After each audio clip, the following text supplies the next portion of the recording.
ॐ सहना भवतु सहनौ भुनक्तु सह वीर्यं करवावहै तेजस्विनावधीतमस्तु मा विद्विषावहै।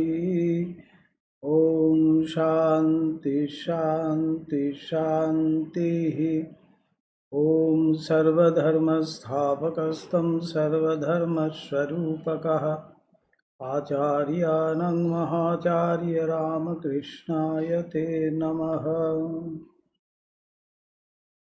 শ্রী শ্রী রামকৃষ্ণ লীলা প্রসঙ্গ। আমাদের আজকে হবে গুরুভাবে তীর্থভ্রমণ ও সাধু সঙ্গ। গুরুভাব ও নানা সাধু সম্প্রদায় আগের দিন আমরা পড়েছি, আগের দিন অবধি। আজকের থেকে শুরু হচ্ছে আমাদের গুরুভাবে তীর্থ ভ্রমণ ও সাধু সঙ্গ। এখানে প্রথমেই শুরু হচ্ছে সেই গীতার বিভূতি যোগ। শ্রীকৃষ্ণ বলছেন অর্জুনকে, কি বলছেন? যদ যদ বিভূতিমৎ সত্ত্বম শ্রীমৎ উর্জিতমেব বা তত্তদেবাবগচ্ছত ত্বম মম তেজ অংশ সম্ভবম। অবগচ্ছ বলছে, এটা জেনো, তুমি জেনে রেখো, যেইখানে যেইখানে বিভূতি রূপ অর্থাৎ ঈশ্বরের ঐশ্বর্য দেখতে পাবে, বস্তু দেখতে পাবে, শ্রীমদ অর্থাৎ শ্রীযুক্ত, লক্ষ্মীযুক্ত, প্রভাব সম্পন্ন, উর্জিত বলছে প্রভাব সম্পন্ন, সেখানে তুমি জেনো আমারই অংশ সেইখানে বর্তমান। সেই জন্যই সেই জিনিস আমাদের কাছে এত প্রিয় হয়। এইটাই শ্রীকৃষ্ণ এখানে অর্জুনকে এটা বোঝাচ্ছেন। তো ঠাকুরের জীবনে এটা কেন বলা হচ্ছে? ঠাকুরের জীবনে আমরা দেখতে পাব যে এই যে সাত্ত্বিক ভাব, সেটি কিভাবে প্রকাশিত। তো আজকে যেটা নিয়ে আমাদের আলোচনা বা পাঠ হবে, অপরাপর আচার্য পুরুষ দিকের সহিত তুলনায় ঠাকুরের জীবনের অদ্ভুত নূতনত্ব। সেই প্রণাম মন্ত্রে আমরা শুরুর সময় বলেছি আচার্যানাম মহাচার্য। তাই লীলা প্রসঙ্গকার তাকে বলছেন যে আচার্যানাম মহাচার্য, তিনি আচার্যদের মধ্যেও যিনি মহা আচার্য, সেই শ্রীরামকৃষ্ণ রূপী আচার্যকে আমি প্রণাম করি। কেন বলা হচ্ছে? বিশেষত্ব কি, তার নতুনত্ব কি এই আচার্যরূপী শ্রীরামকৃষ্ণের মধ্যে? এইটি আজকে আমাদের পাঠের বিষয়। গুরুভাবের প্রেরণায় ভাবমুখে অবস্থিত ঠাকুর কত স্থানে কত লোকের সহিত কত প্রকারে যে লীলা করিয়াছিলেন, তাহার সমুদয় লিপিবদ্ধ করা কাহারও সাধ্যায়ত্ত নহে। কতটুকুই আমরা পেয়েছি। উহার কিছু কিছু ইতপূর্বে আমরা পাঠককে উপহার দিয়াছি। ঠাকুরের তীর্থ ভ্রমণও ওইভাবেই হইয়াছিল। এখন আমরা পাঠককে উহাই বলিবার চেষ্টা করিব।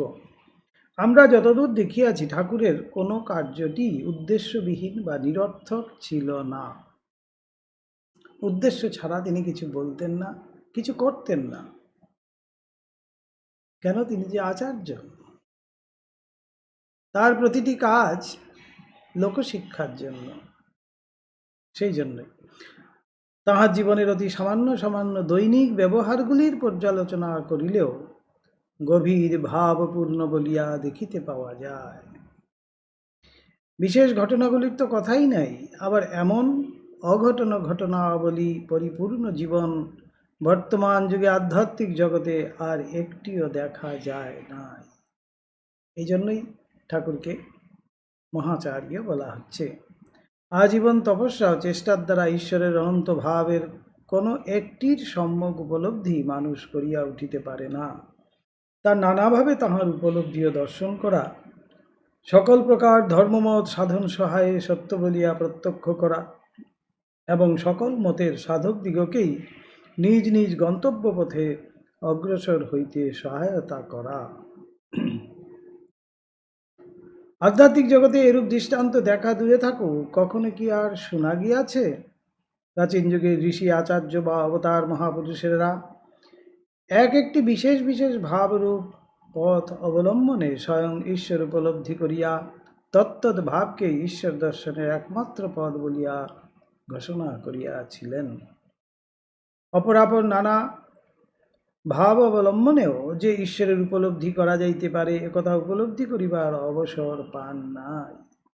ঠাকুর প্রত্যেকটি ভাব আশ্রয় করে সাধন করে সেই চরম উপলব্ধি করে নিজের জীবন দিয়ে দেখিয়ে দিয়ে গেছেন, অথবা নিজেরা ওই সত্যের অল্প বিস্তর প্রত্যক্ষ করিতে সমর্থ হইলেও তৎপ্রচারে জনসাধারণের ইষ্টনিষ্ঠার দৃঢ়তা কমিয়া যাইয়া তাহাদের ধর্ম উপলব্ধির অনিষ্ট সাধিত হইবে এই ভাবিয়া সর্বসমক্ষে ওই বিষয়টির ঘোষণা করেন নাই। কিন্তু যাহা ভাবিয়াই তাহারা ঐরূপ করিয়া থাকুন, তাহারা যে তাহাদের গুরুভাব সহায়ে একদেশী ধর্মমত সমূহই প্রচার করিয়াছিলেন এবং কালে উহাই যে মানব মনে ঈশ্বর দেশাদি বিপুল প্রসার আনয়ন করিয়া অনন্ত বিবাদ এবং অনেক সময়ে রক্তপাতের হেতু হইয়াছিল, ইতিহাস এ বিষয়ে নিঃসংশয় সাক্ষ্য দিতেছে।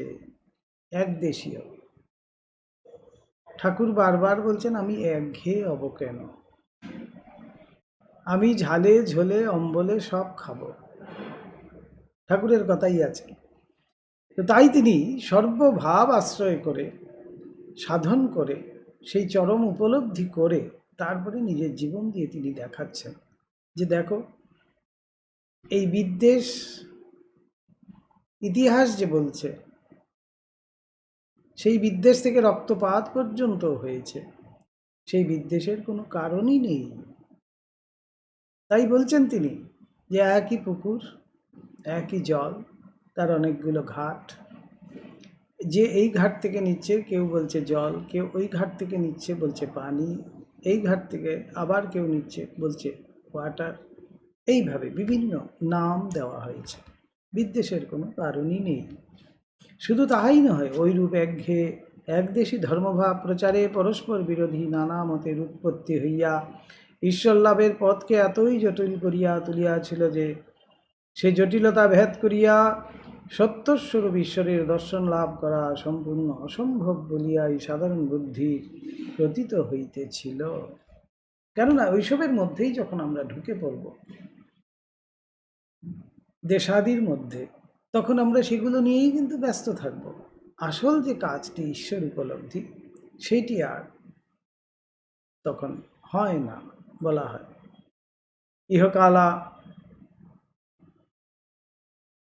ইহকালাবসায়ী ভোগৈক সর্বস্ব, পাশ্চাত্যের জড়বাদ আবার সময় বুঝিয়াই যেন দুর্দমনীয় বেগে শিক্ষার ভিতর দিয়া ঠাকুরের আবির্ভাবের কিছুকাল পূর্ব হইতে ভারতে প্রবিষ্ট হইয়া তরলমতি বালক ও যুবকদিকের মন কলুষিত করিয়া নাস্তিকতা, ভোগানুরাগ প্রভৃতি নানা বৈদেশিকভাবে দেশ প্লাবিত করিতেছিল। স্বামীজি এগুলো বারবার বলেছেন। সেই যে সনাতন ধারা আমাদের, সেই সনাতন ধারাকে নষ্ট করে দিয়েছিল বৈদেশিক ভাব এসে। পবিত্রতা, ত্যাগ, ঈশ্বর অনুরাগের জ্বলন্ত নিদর্শন স্বরূপ এ অলৌকিক ঠাকুরের আবির্ভাবে ধর্ম পুনরায় প্রতিষ্ঠিত না হইলে দুর্দশা কতদূর গড়াইত তাহা কে বলিতে পারে। ঠাকুর স্বয়ং অনুষ্ঠান করিয়া দেখাইলেন যে ভারত এবং ভারতের দেশে প্রাচীন যুগে যত ঋষি, আচার্য, অবতার মহাপুরুষেরা জন্মগ্রহণ করিয়া যত প্রকার ভাবে ঈশ্বর উপলব্ধি করিয়াছেন এবং ধর্মজগতের ঈশ্বর লাভের পথ, ঈশ্বর লাভের যত প্রকার মত প্রচার করিয়া গিয়াছেন, তাহার কোনোটি মিথ্যা নহে। মত পথ, যত মত তত পথ বলে গেছে।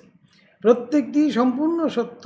বিশ্বাসী সাধক ওই ওই পথ অবলম্বনে অগ্রসর হইয়া এখন তাহাদের ন্যায় ঈশ্বর দর্শন করিয়া ধন্য হইতে পারেন। দেখাইলেন যে পরস্পর বিরুদ্ধ সামাজিক আচার, রীতিনীতি প্রভৃতি লইয়া ভারতীয় হিন্দু ও মুসলমানের ভিতর পর্বত সদৃশ ব্যবধান বিদ্যমান থাকিলেও উভয়ের ধর্মই সত্য।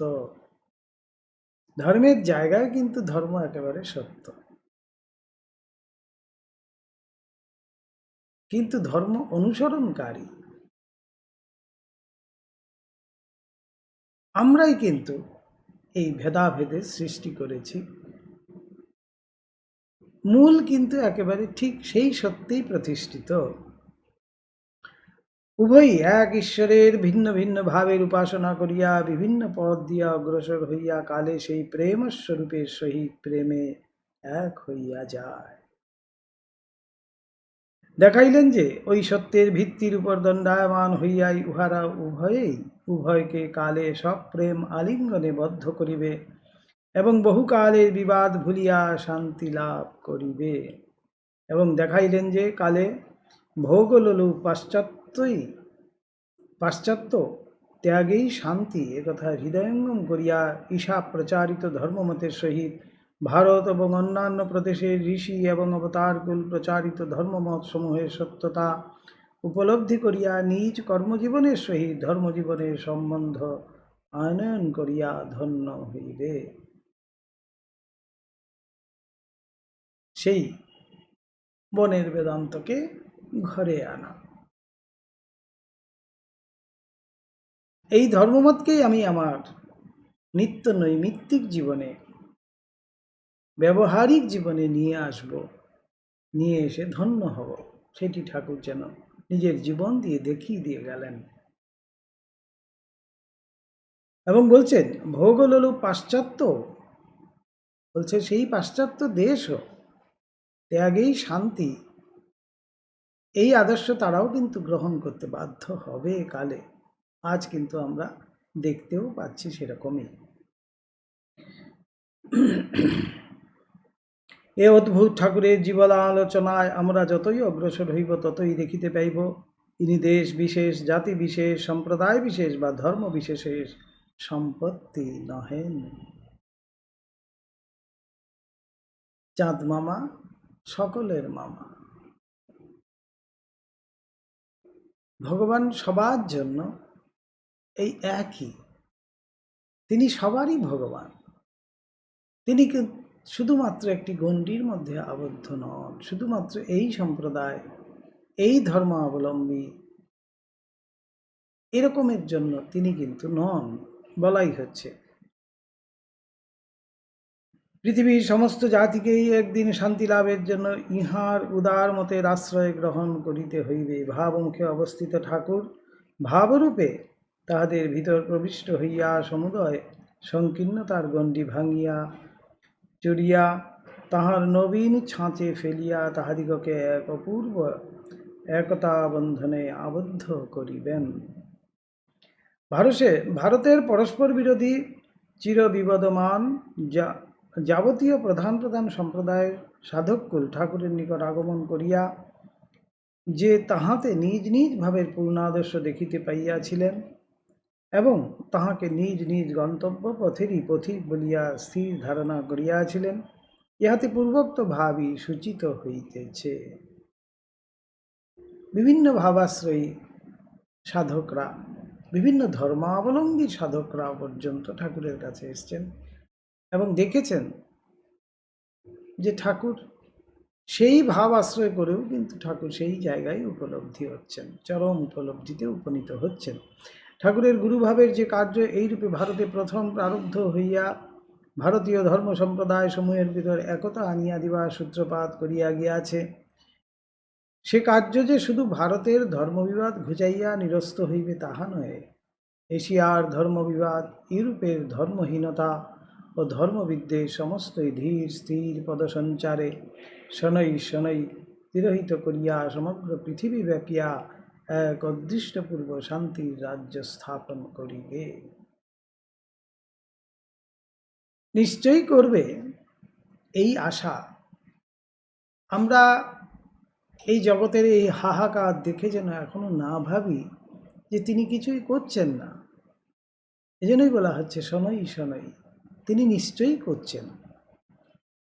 খুব ভালো করে যদি ভাবি, এই যে আজকে আমরা এখানে যে সমবেত হয়ে তাঁর অনুধ্যান করার চেষ্টা করছি, এটাও তো এরই ফল, এই ভবিষ্যৎবাণীরই ফল। কিন্তু আমরা না হলেও তো সেই সংসার আদি নানা সব ভোগ লোক যে জিনিসপত্র, এইসব জাগতিক সমস্ত জিনিস নিয়েও তো ব্যস্ত থাকতে পারতাম।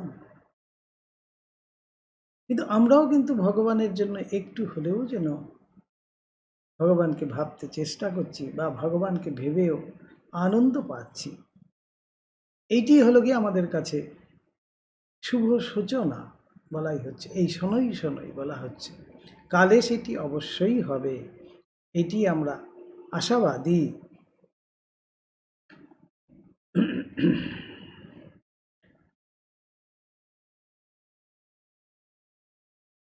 দেখিতেছ না ঠাকুরের অন্তর্ধানের পর হইতে ওই কার্য কত দ্রুত প্রদর্শনচারে অগ্রসর হইতেছে। 100 বছরের মধ্যে এইভাবে এত পরিবর্তন আমাদের মধ্যে এসছে। দেখিতেছ না কিরূপে গুরুগত প্রাণ পূজ্যপাদ স্বামী বিবেকানন্দের ভিতর দিয়ে আমেরিকা ইউরোপে ঠাকুরের ভাব প্রবেশ লাভ করিয়া এই স্বল্পকালের মধ্যেই চিন্তা জগতে কি যুগান্তর আনিয়া উপস্থিত করিয়াছে। বলছেন এখনই তো আমরা দেখতে পাচ্ছি স্বামীজির দ্বারা কত কিছু হয়ে গেছে। আমেরিকা বলো, ইউরোপ বলো, সেই সব মহাদেশে পর্যন্ত এই যে সনাতন ধারা, ঠাকুরের এই যে ভাব, সেটি কিন্তু সবাই গ্রহণ করছে। দিনের পর দিন, মাসের পর মাস, বৎসরের পর বৎসর যতই চলিয়া যাইবে, ততই এ অমোঘ ভাব রাশি সকল জাতির ভিতর, সকল ধর্মের ভিতর, সকল সমাজের ভিতর আপন প্রভাব বিস্তার করিয়া অদ্ভুত যুগান্তর আনিয়া উপস্থিত করিবে। কাহার সাধ্য ইহার গতিরোধ করে? অদৃষ্ট পূর্ব তপস্যা ও পবিত্রতার সাত্ত্বিক তেজদীপ্ত এ ভাবরাশির সীমা কে উল্লঙ্ঘন করিবে? হচ্ছে একেবারে তপস্যাভূত এই ভাব, সুতরাং এটি অলঙ্ঘনীয়, এটি হবেই একেবারে। যে সকল যন্ত্র সহায় উহা বর্তমানে প্রসারিত হইতেছে, সে সকল ভগ্ন হইবে। কথা হইতে ইহা প্রথম উত্থিত হইল, তাহাও হয়তো বহুকাল পরে অনেকে ধরিতে বুঝিতে পারিবে না। কিন্তু এ অনন্ত মহিমোজ্জ্বল ভাবময় ঠাকুরের স্নিগ্ধ দীপ্ত ভাবরাশি হৃদয়ে যত্নে পোষণ করিয়া তাহারই ছাঁচে জীবন গঠিত করিয়া পৃথিবী সকলকেই একদিন ধন্য হইতে হইবে নিশ্চয়। কে সেই ভাব প্রচার করছে, কোথার থেকে সেই ভাব এলো, সেগুলোও হয়তো বলছে যে আমরা কিছুদিন পরে হয়তো ভুলেই যাব, কিন্তু ঠাকুরকে কিন্তু কেউ কখনো ভুলবে না। অতএব ভারতের বিভিন্ন ধর্ম সম্প্রদায়ভুক্ত সাধককুলের ঠাকুরের নিকট আগমন ও যথার্থ ধর্মলাভ করিয়া ধন্য হইবার যে সকল কথা আমরা তোমাকে উপহার দিতেছি, হে পাঠক, কেবলমাত্র ভাষা ভাষাভাবে গল্পের মতো ওই সকল পাঠ করিয়াই নিরস্ত থাকিও না। বারবার বলছেন শুধুমাত্র গল্পের মতো আমরা যদি শুনে নেই আর পাঠ করে নেই, তাহলে কিন্তু হবে না।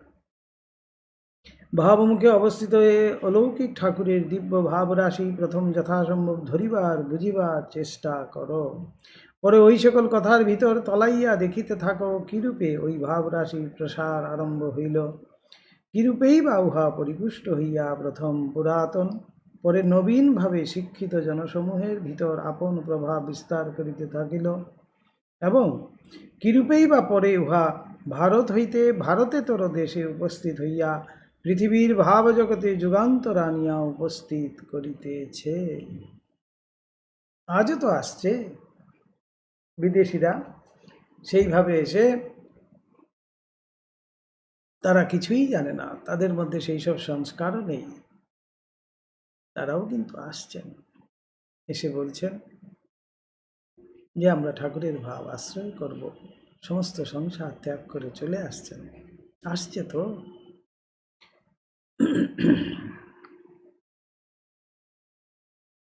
ভারতীয় বিভিন্ন সম্প্রদায়ভুক্ত সাধককুলকে লইয়াই ঠাকুরের ভাবরাশির প্রথম বিস্তার। আমরা পূর্বেই বলিয়াছি, ঠাকুর যখন যে যে ভাবে সিদ্ধ হইয়াছিলেন, তখন সেই সেই ভাবের ভাবক সাধককুল তাহার নিকট শতপ্রেরিত হইয়া আগমনপূর্বক তত্তদ্ভাবের পূর্ণ আদর্শ তাহাতে অবলোকন ও তাহার সহায়তা লাভ করিয়া অন্যত্র চলিয়া গিয়াছিলেন। গুরুভাব ও বিভিন্ন সাধু সম্প্রদায়, তার মধ্যে কিন্তু আমরা আগেই পড়ে এসেছি সেইভাবে। তদ্ভিন্ন মথুরবাবু ও তৎপত্নী পরম ভক্তিমতী জগদম্বা দাসীর অনুরোধে ঠাকুর শ্রীবৃন্দাবন পর্যন্ত তীর্থ পর্যটনে গমন করিয়াছিলেন।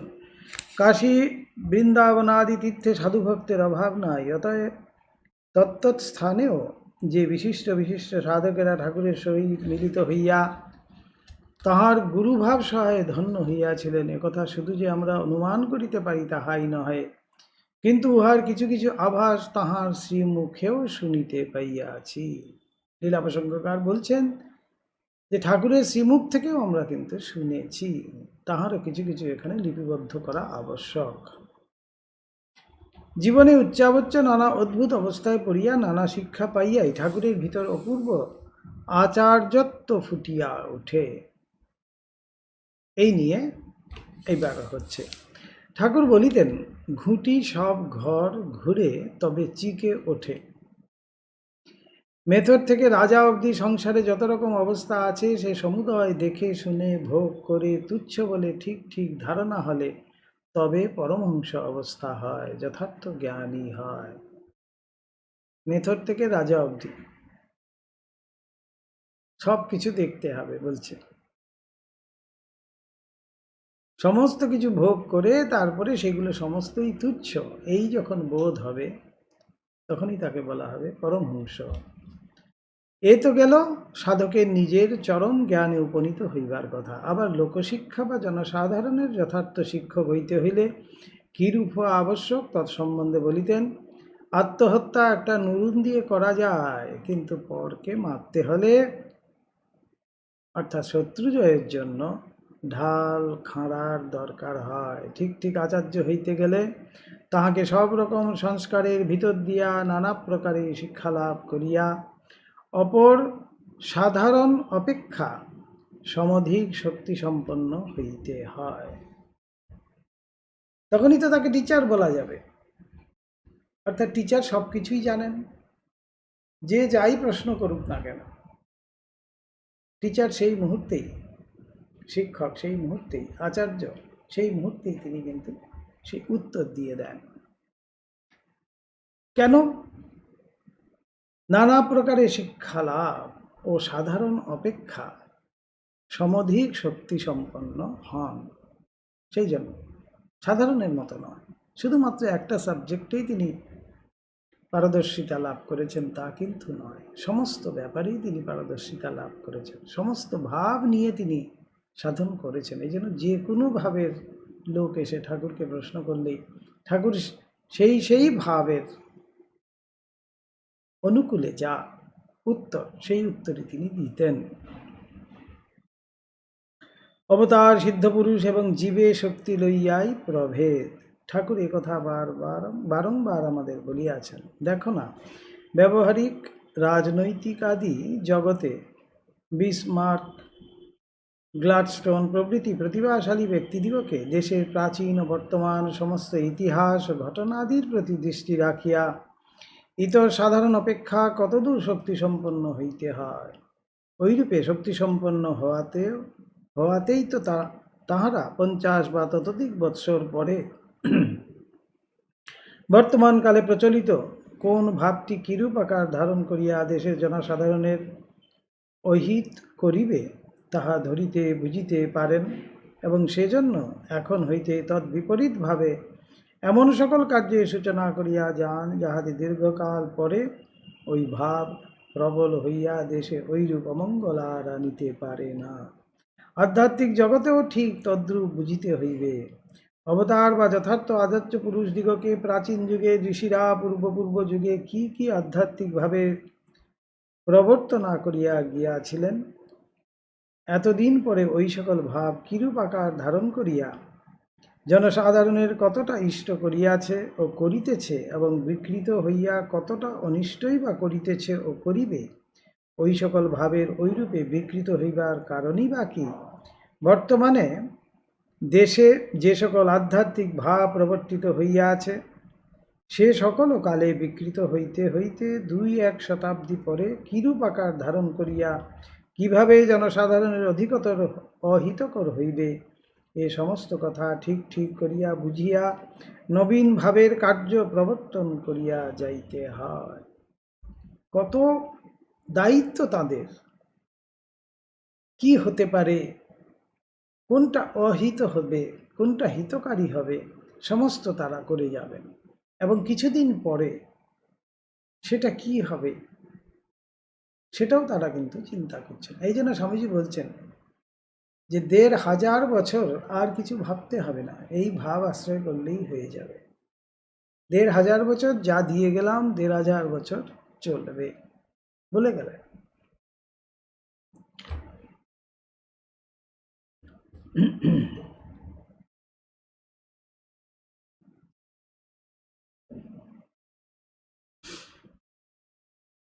কারণ ওই সকল বিষয় যথার্থভাবে ধরিতে বুঝিতে না পারিলে সকলের বর্তমান অবস্থা ধরিবেন বুঝিবেন কিরূপে, এবং রোগ ঠিক ঠিক ধরিতে না পারিলে তাহার ঔষধ প্রয়োগই বা কিরূপে করিবেন। সেজন্য তীব্র তপস্যা আদি করিয়া পূর্বোক্ত ঔষধ দানে আপনাকে শক্তি সম্পন্ন করা ভিন্ন। আচার্যদিগকে সংসারে নানা অবস্থায় পড়িয়া যতটা শিক্ষা লাভ করিতে হয়, ইতর সাধারণ সাধককে ততটা করিতে হয় না। দেখো না, ঠাকুরকে কত প্রকার অবস্থার সহিত পরিচিত হইতে হইয়াছিল।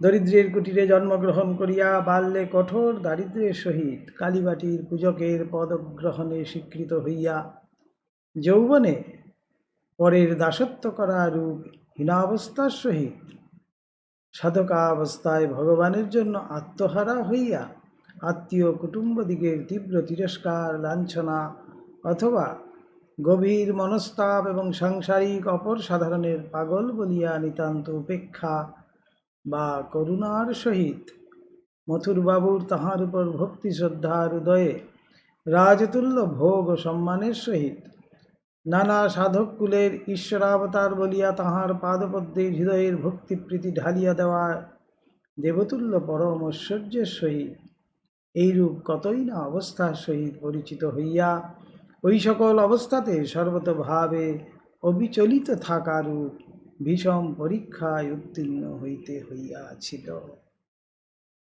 এমনি এমনি কিন্তু আচার্য হয়ে যাননি, এটি বলা হচ্ছে। কত রকম অবস্থার মধ্যে দিয়ে তাকে পরীক্ষায় পড়তে হয়েছে। তাই স্বামীজি বলছেন, কেহ মালা পরাইবে, কেহ পদ প্রহারিবে। সর্ব অবস্থাতেই কিন্তু সমভাবে বিচরণ করতে হবে।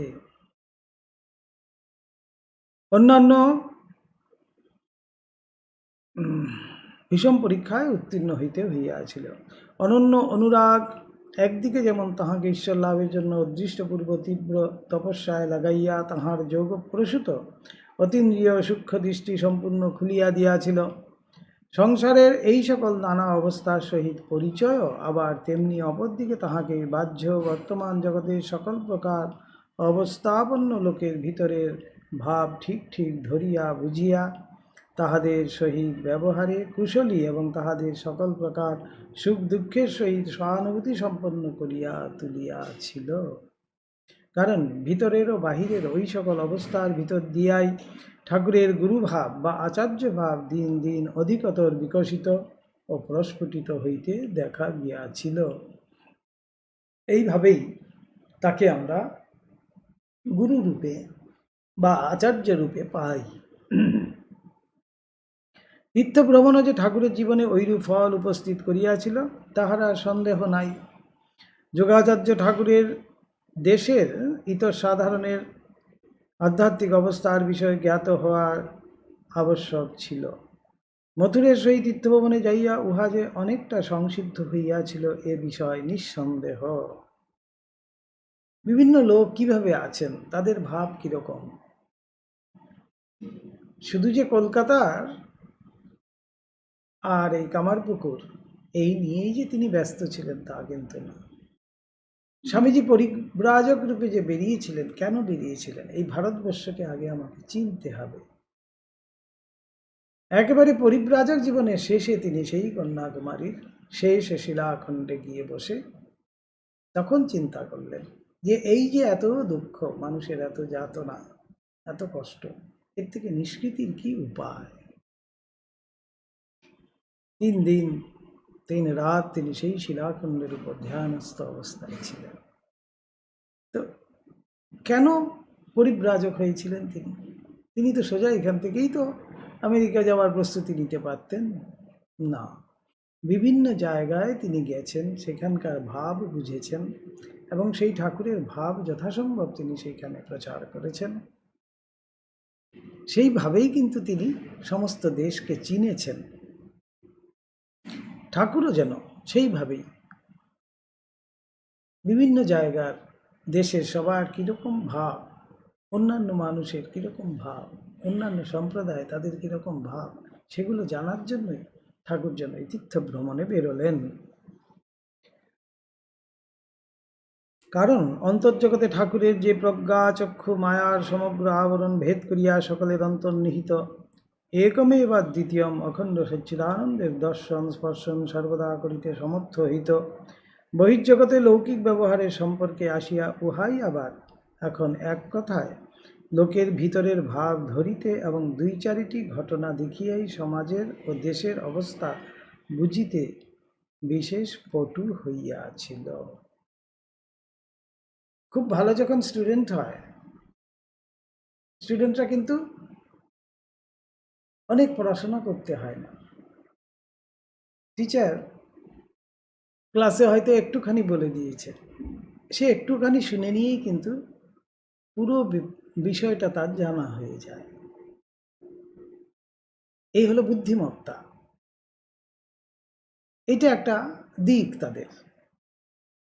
ঠাকুরের ক্ষেত্রে যেটা হয়েছিল, অন্তর্জগৎ বহির্জগৎ দুদিকেই যেমন সূক্ষ্ম দৃষ্টি ঠাকুরের হয়েছিল।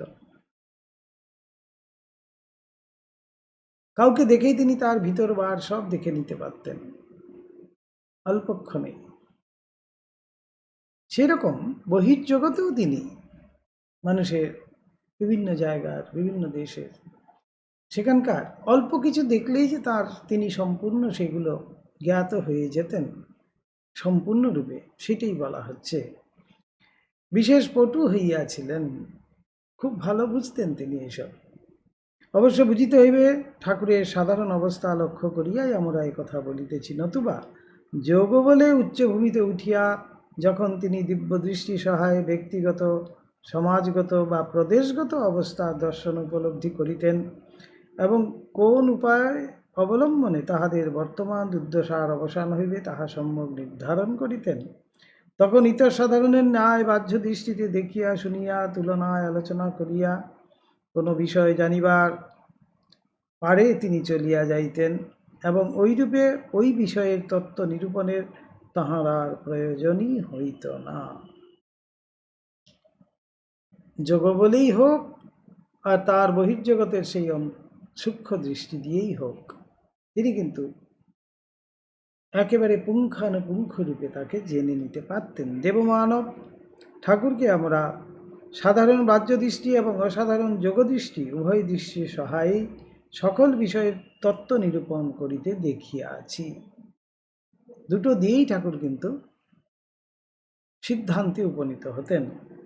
সেজন্য দেবভাব ও মনুষ্যভাব উভয়বিধ ভাবের সম্যক বিকাশের পরিচয় পাঠককে না দিতে পারিলে এ অলৌকিক চরিত্রের একদেশী ছবি মাত্রই পাঠকের মনে অঙ্কিত হইবে। তোর জন্য ওই উভয়বিধ ভাবেই এই দেবমানবের জীবন আলোচনা করিতে আমাদের প্রয়াস।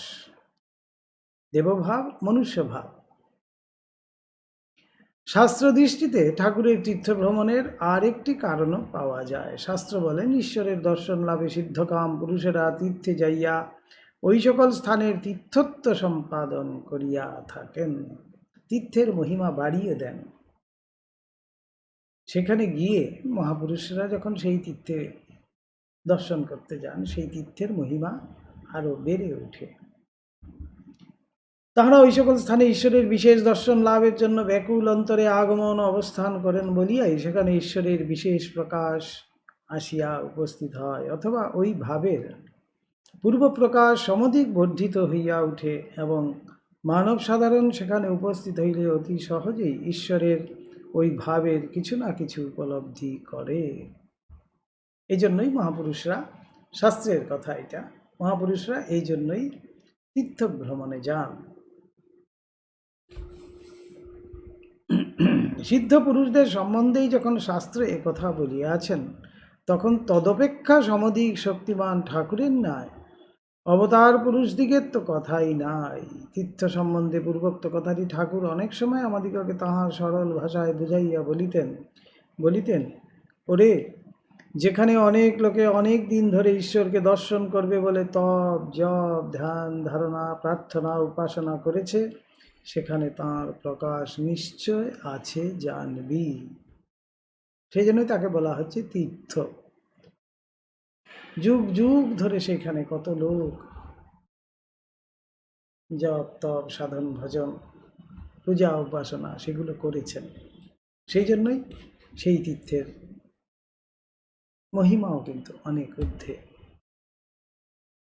বলছেন সেখানে তাঁর প্রকাশ নিশ্চয় আছে জানবি। তাঁদের ভক্তিতে সেখানে ঈশ্বরীয় ভাবের একটা জমাট বেঁধে আছে, জমাট বাঁধা একটা রূপ যেন সেখানে ঈশ্বরের। তাই সেখানে সহজে ঈশ্বরীয় ভাবের উদ্দীপন ও তাহার দর্শন হয়। যুগ যুগান্তর থেকে কত সাধু ভক্ত সিদ্ধ পুরুষেরা এইসব তীর্থে ঈশ্বরকে দেখবে বলে এসেছে। অন্য সব বাসনা ছেড়ে তাঁকে প্রাণ ঢেলে ডেকেছে। সেজন্য ঈশ্বর সব জায়গায় সমানভাবে থাকলেও এসব স্থানে তাঁর বিশেষ প্রকাশ। যেমন সূর্য সব জায়গায় আছে, কিন্তু আরশিতে তার বেশি প্রকাশ, ঠাকুরের কথায়।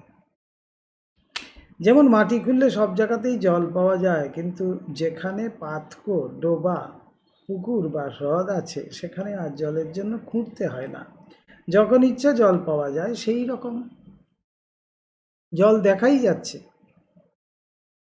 আবার ঈশ্বরের বিশেষ প্রকাশযুক্ত ওই সকল স্থান দর্শনাদির পর ঠাকুর আমাদিগকে জাবর কাটিতে শিক্ষা দিতেন।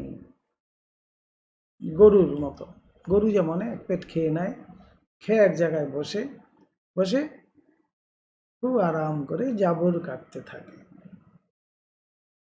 বলিতেন গরু যেমন পেট ভরে জাপ খেয়ে নিশ্চিন্ত হয়ে এক জায়গায় বসে সেই সব খাবার উগড়ে ভালো করে চিবাতে বা জাবর কাটতে থাকে, সেই রকম দেবস্থান তীর্থস্থান দেখবার পর সেখানে যেসব পবিত্র ঈশ্বরীয় ভাব মনে জেগে ওঠে, সেই সব নিয়ে একান্তে বসে ভাবতে হয় ও তাইতে ডুবে যেতে হয়। এই হলো জাবর কাটা। জাবর কাটা মানেই হলো গিয়ে অনুধ্যান, চিন্তন। আমি দক্ষিণেশ্বর ঘুরে চলে এলাম, এসে আমি আবার কাজে আমার লেগে পড়লাম। কিন্তু সেই কাজের ফাঁকে ফাঁকেও আমাকে কিন্তু সেই দক্ষিণেশ্বরে কি দেখলাম, সেখানে গিয়ে আমার মনের অবস্থা কেমন হয়েছিল, ঠাকুরের ঘরটায় বসে আমার কেমন বোধ হয়েছিল, মা কালীকে কেমন দর্শন করলাম, এগুলো নিয়েও একটু কিন্তু ভাবতে হবে। এই হলো গিয়ে জাবর কাটা। শুধু দেখলাম আর হই হই করলাম চলে এলাম, তা কিন্তু হবে না।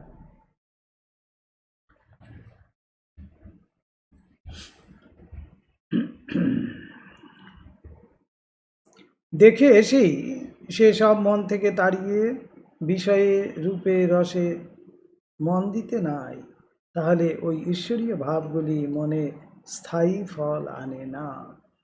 কালীঘাটে শ্রী শ্রী জগদম্বাকে দর্শন করিতে ঠাকুরের সঙ্গে একবার আমাদের কেহ কেহ গমন করিয়াছিলেন। পীঠস্থানের বিশেষ প্রকাশ এবং ঠাকুরের শরীর মনে শ্রী শ্রী জগন্মাতার জীবন্ত প্রকাশ উভয় মিলিত হইয়া ভক্তদিগের প্রাণে যে এক অপূর্ব উল্লাস আনয়ন করিল, তাহা আর বলিতে হইবে না।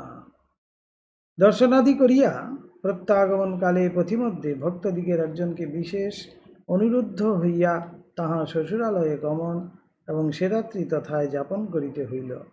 পরদিন তিনি যখন পুনরায় ঠাকুরের নিকট আগমন করিলেন, তখন ঠাকুর তাহাকে পূর্বরাত্রি কোথায় ছিলেন জিজ্ঞাসা করিলেন এবং তাহার পূর্বোক্ত রূপে শ্বশুরালয়ে থাকিবার কথা শুনিয়া বলিলেন, সে কি রে, মাকে দর্শন করে এলি, কোথায় তাঁর দর্শন তাঁর ভাব নিয়ে জাবর কাটবি?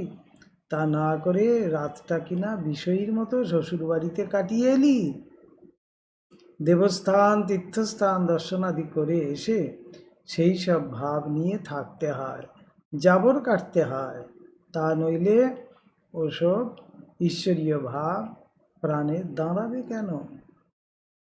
ঈশ্বরীয় ভাব আমরা যখন নিতে চাইব, তখন কিন্তু এই হলো গিয়ে উপায়। ঠাকুর যেন বলে দিচ্ছেন, শিখিয়ে দিচ্ছেন।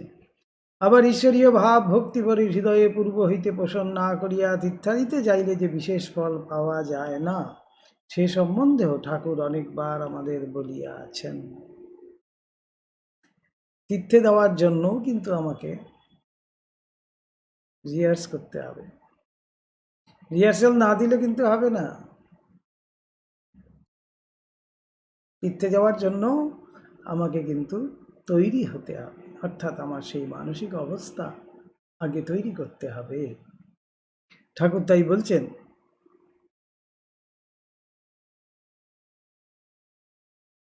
তাহার বর্তমানকালে আমাদের অনেকে অনেক সময় তীর্থ ভ্রমণে যাইবার বাসনা প্রকাশ করিতেন। তাহাতে তিনি অনেক সময় আমাদের বলিয়াছেন, ওরে, যার হেতায় আছে তার সেথায় আছে, যার হেতায় নাই তার সেথায় নাই। আবার বলিতেন, যার প্রাণে ভক্তিভাব আছে, তীর্থে উদ্দীপনা হয়ে তার সেই ভাব আরও বেড়ে যায়। আর যার প্রাণে ওই ভাব নেই, তার বিশেষ আর কি হবে? অনেক সময় শোনা যায় অমুকের ছেলে কাশিতে বা অন্য কোথাও পালিয়ে গিয়েছে। তারপর আবার শুনতে পাওয়া যায় সে সেখানে চেষ্টা বেষ্টা করে একটা চাকরি জোগাড় করে নিয়ে বাড়িতে চিঠি লিখেছে ও টাকা পাঠিয়েছে। তীর্থে বাস করতে গিয়ে কত লোকে সেখানে আবার দোকানপাট ব্যবসা ফেঁদে বসে। মথুরের সঙ্গে পশ্চিমে গিয়ে দেখি এখানেও যা সেখানেও তাই। এখানকার আম গাছ, তেঁতুল গাছ, বাঁশঝাড়টি যেমন সেখানকার, সেগুলিও তেমনি। তাই দেখে হৃদুকে বলেছিলাম, ওরে হৃদু, এখানে আর তবে কি দেখতে এলুম রে? সেখানেও যা এখানেও তাই। কেবল মাঠে ঘাটের বিষ্ঠাগুলো দেখে মনে হলো এখানকার লোকের হজম শক্তিটা ও দেশের লোকের চেয়ে অধিক। এইটুকুন পার্থক্য ঠাকুর দেখতে পেয়েছেন। পূর্বে এক স্থানে বলিয়াছি, গলরোগের চিকিৎসার জন্য ভক্তেরা ঠাকুরকে প্রথম কলিকাতায় শ্যামপুকুর নামক পল্লীস্থ একটি ভাড়াটিয়া বাটিতে এবং পরে কলিকাতার কিছু উত্তরে অবস্থিত কাশীপুর নামক স্থানে একটি বাগান বাটিতে আনিয়া রাখিয়াছিলেন। কাশীপুরের বাগানে আসিবার কয়েকদিন পরেই স্বামী বিবেকানন্দ একদিন কাহাকেও কিছু না বলিয়া কহিয়া অপর দুইটি ভ্রাতার সহিত বুদ্ধগয়ায় গমন করেন। সে সময় আমাদের ভিতর ভগবান বুদ্ধদেবের অদ্ভুত জীবন এবং সংসার বৈরাগ্য, ত্যাগ ও তপস্যার আলোচনা দিবারাত্র চলিতেছিল। বুদ্ধদেব সম্বন্ধে আলোচনা হচ্ছিল, তাই স্বামীজি এবং দুইজন গুরুভ্রাতা বুদ্ধগয়ায় রওনা হইলেন। বাগানবাটির নিম্নতলের দক্ষিণ দিককার যে ছোট ঘরটিতে আমরা সর্বদা উঠা বসা করিতাম, তাহার দেওয়ালের গায়ে যতদিন সত্য লাভ না হয় ততদিন একাসনে বসিয়া ধ্যান ধারণাদি করিব, ইহাতে শরীর যায় যাক। বুদ্ধদেবের এইরূপ ধৃত প্রতিজ্ঞাব্যঞ্জক ললিত বিস্তর এক একটি শ্লোক লিখিয়া রাখা হইয়াছিল। দিবারাত্র ওই কথাগুলি চক্ষের সামনে থাকিয়া সর্বদা আমাদের স্মরণ করাইয়া দিত। আমাদেরও সত্যস্বরূপ ঈশ্বরকে লাভের জন্য ওইরূপে প্রাণপাত করিতে হইবে। আমাদেরও ইহাসনে শুশ্যতু মে শরীরম তদ্গস্তিমাসনম প্রলয়ঞ্চ যাতু অপ্রাপ্য বোধিম বহুকল্প দুর্লভাম নৈবাসনাম কায়মতশ্চলিষ্যতে। ললিত বিস্তার থেকে লেখা হয়েছিল। করিতে হইবে। দিবারাত্র ওইরূপ বৈরাগ্য আলোচনা করিতে করিতে স্বামীজি সহসা বুদ্ধগয়ায় চলিয়া যাইলেন। কিন্তু কোথায় যাইবেন, কবে ফিরিবেন, সে কথা কাহাকেও জানাইলেন না। কাজেই আমাদের কাহারও কাহারও মনে হইল তিনি বুঝি আর সংসারে ফিরিবেন না, আর বুঝি তাহাকে আমরা দেখিতে পাইব না। পরে সংবাদ পাওয়া গেল তিনি গৈরিক ধারণ করিয়া বুদ্ধগয়ায় গিয়াছেন। আমাদের সকলের মন তখন হইতে স্বামীজির প্রতি এমন বিশেষ আকৃষ্ট যে একদণ্ড তাহাকে ছাড়িয়া থাকা ভীষণ যন্ত্রণাদায়ক। কাজেই মন চঞ্চল হইয়া অনেকের অনুক্ষণ পশ্চিমে স্বামীজির নিকট যাইবার ইচ্ছা হইতে লাগিল। ক্রমে ঠাকুরের কানেও সে কথা উঠিল। স্বামী ব্রহ্মানন্দ একদিন একজনের ওই বিষয়ে সংকল্প জানিতে পারিয়া ঠাকুরকে তাহার কথা বলিয়াই দিলেন। ঠাকুর তাহাকে বলিলেন, কেন ভাবছিস? কোথায় যাবে সে? কদিন বাহিরে থাকতে পারবে? দেখ না এলো বলে। তারপর হাসিতে হাসিতে বলিলেন, 4 খুঁট ঘুরে আয়, দেখবি কোথাও কিছু নেই, যথার্থ ধর্ম নেই। যা কিছু আছে সব নিজের শরীর দেখাইয়া এইখানে। কথাটি ঠাকুর বোধ হয় 2 ভাবে ব্যবহার করিয়াছিলেন, যথা তাহা নিজের ভিতরে ধর্মভাবের ঈশ্বরীয় ভাবের বর্তমানে যেরূপ বিশেষ প্রকাশ রহিয়াছে সেরূপ আর কোথাও নাই, অথবা প্রত্যেকের নিজের ভিতরে ঈশ্বর রহিয়াছেন, নিজের ভিতর তাহার প্রতি ভক্তি ভালোবাসা প্রভৃতি ভাব উদ্দীপিত না করিতে পারিলে বাহিরে নানা স্থানে ঘুরিয়াও কিছুই লাভ হয় না। ঠাকুরের অনেক কথারই এইরূপ 2 বা ততোধিক ভাবের অর্থ পাওয়া যায়। এই 2টো ভাবে হয়তো ঠাকুর ইঙ্গিত করছেন। নিজের শরীর দেখিয়ে বলছেন যে শ্রীরামকৃষ্ণ রূপী এই যে আদর্শ, এই ভাব বা এই ধর্মানুভূতি অন্য কোথাও আর নেই। এইটি একটি দিক। আরেকটি দিক হলো, যা নিজের ভিতরে এই ভাব ঠিকভাবে উদ্দীপিত করতে না পারবে সে বাইরে কিন্তু কিছুই পাবে না, এটাই বলছে। বলছে নিজের ভিতর তাহার প্রতি ভক্তি ভালোবাসা প্রভৃতি ভাব উদ্দীপিত না করিতে পারিলে বাহিরে নানা স্থানে ঘুরিয়াও কিছুই লাভ হয় না, এটাই বলা হচ্ছে। শুধু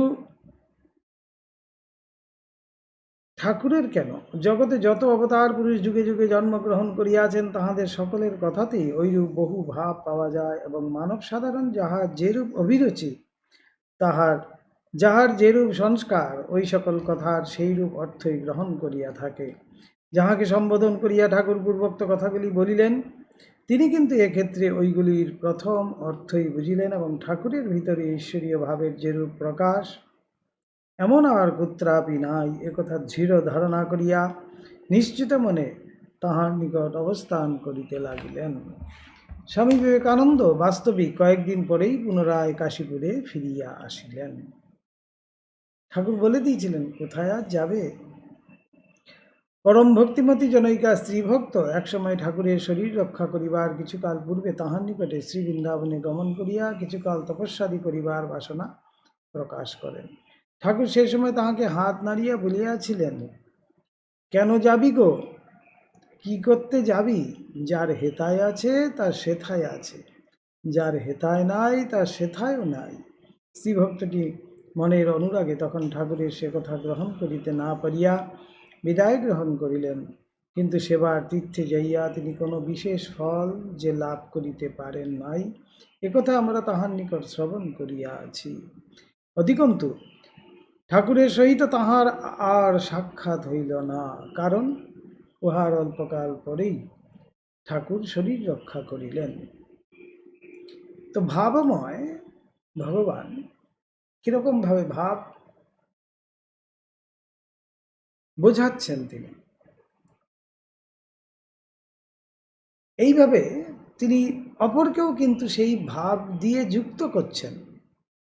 বলছেন যে কোথায় আর যাবে? আসল তো সবসময় বলছেন যে নিজের ভিতরেই সব, বা এই 2টো দিক থেকেই আমরা যদি দেখি, এই শ্রীরামকৃষ্ণ রূপী যে ভাব, শ্রীরামকৃষ্ণ রূপী যে আদর্শ, শ্রীরামকৃষ্ণ রূপী যে ধর্ম, এই হলো গিয়ে ঠিক যেন ভাব, ঠিক যেন ধর্ম।